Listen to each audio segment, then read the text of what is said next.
আগেই আমি দু একটি কথা বলতে চাই, যেহেতু আজকে আমাদের এটা বিশেষ করে যে কথাটি প্রথম থেকেই বলছিলাম এবং আমাদের প্রধান অতিথিও বলেছেন, আমাদের নেত্রীর অবস্থা খুবই খারাপ। আমরা দোয়া মাহফিলের দিকে যাচ্ছি, তাই নেত্রীকে নিয়েই আমি দু একটি কথা বলতে চাই। আপনারা যারা এখানে উপস্থিত হয়েছেন সবাই আমাকে ব্যক্তিগতভাবে চিনেন, অনেকেই হয়তো দেখেন নাই, অনেকে আমাকে সোশ্যাল মিডিয়ার মাধ্যমে দেখেছেন। আমি চেষ্টা করেছি এই ফেসিবাদ সরকার প্রধান পৃথিবীর যে দেশে গিয়েছে আমি সায়েফা মেসরুই সেখানে উপস্থিত হয়েছিলাম। এমনকি আপনারা শুনলে অবাক হবেন, আমি একদিনের জন্য আমেরিকায় গিয়েছিলাম। আমেরিকায় গিয়েছিলাম কিভাবে? আমি সকালের ফ্লাইট ধরে আমি নিউ জার্সিতে গিয়েছি। নিউ জার্সিতে নামার পরে আমার ছোট ভাই 6 ঘন্টা ড্রাইভ করে ওয়াশিংটন ডিসিতে নিয়ে গিয়েছিল, সেখানে 2 ঘন্টার প্রোগ্রাম করে আবার 6 ঘন্টা ড্রাইভ করে নিউ জার্সিতে আসে, রাত্রে ফ্লাইট করে লন্ডনে আসি। লন্ডনে এই ফেসিবাদ সরকার প্রধান এসেছিল ওইখানে ডেমনস্ট্রেশনের জন্য। তো আমি যে কথাটি বলতে যাচ্ছি, এই কথাটি বলার কারণ একটাই, আমি কতটুকু দলের জন্য করতে পেরেছি আমি জানি না, তবে দল আমাকে অনেক কিছু দিয়েছে, দল আমাকে সম্মানিত করেছে।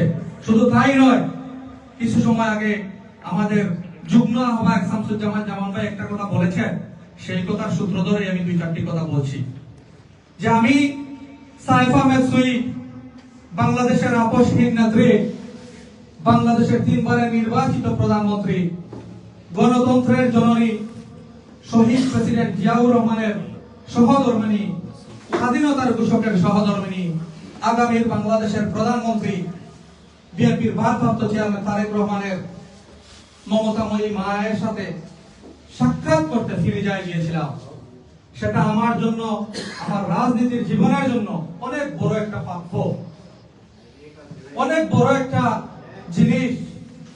আমার মনে হয় না আমার জানা মতে পর্তুগালের কেউ ফিরোজা ম্যাডামের সাথে দেখা করেছে। নট অনলি পর্তুগাল, বহির্বিশ্বেরও আমার মতো একজন ক্ষুদ্রকর্মী ওনার সাথে একান্তে কিছু সময় আলোচনা করার সুযোগ পাইছে কিনা আমার জানা নাই। যখন ওনার সাথে আমি প্রথম দেখা হয়, সেই মুহূর্তে ওনার পিএস মাসুদ ভাই ছিল আমার সাথে।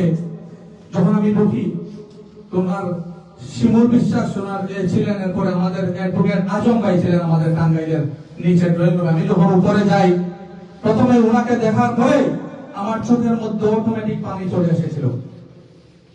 ওই জন্যই চলে এসেছিল, উনি একটা বেডের মধ্যে বসা, মনে হচ্ছিল এই দেশের জন্য উনি এখনো অনেক কিছু করতে চান, কিন্তু উনি তো অসুস্থ।